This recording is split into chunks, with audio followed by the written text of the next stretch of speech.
lorsque vous bondirez sur lui, parlez la langue la plus terrifiante possible.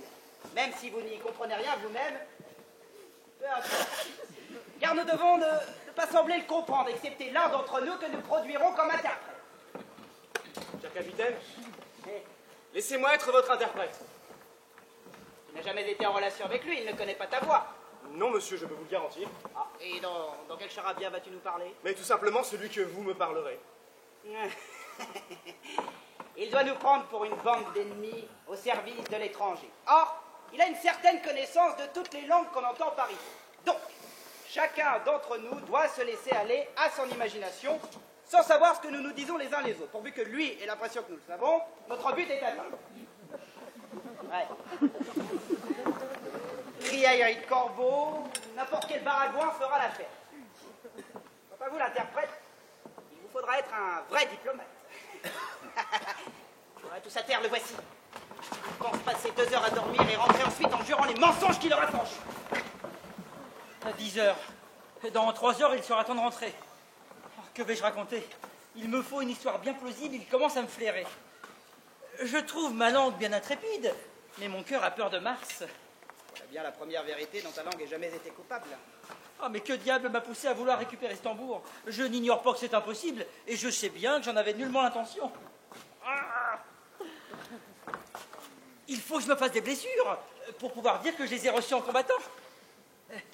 Mes 2 petites blessures ne convaincront personne. Ils diront hey, vous en êtes quitte pour si peu. Quant aux blessures graves, j'ai peur de me les faire.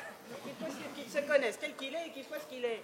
S'il suffisait de lacérer mes vêtements ou de casser mon épée espagnole. Nous pouvons vous accorder cela. Ou de me raser la tête et dire que cela faisait partie du plan. Cela ne marcherait pas. Me déshabiller et dire qu'on a jeté mes vêtements à l'eau. Oh, difficile à croire.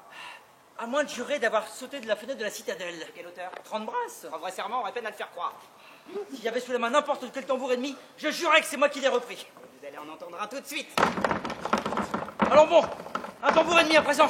Tata Yo-Yo!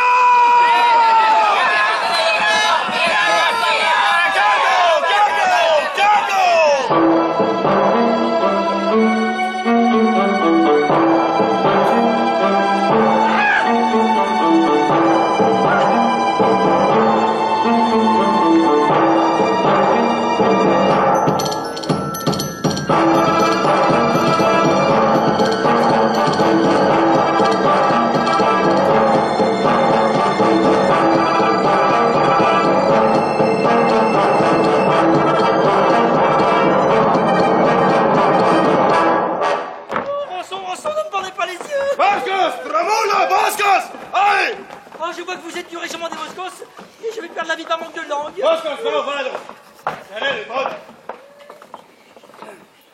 Je te comprends et je connais ta langue. Monsieur, tes prières car des sept poignards sont sur ta poitrine. Ah, prie.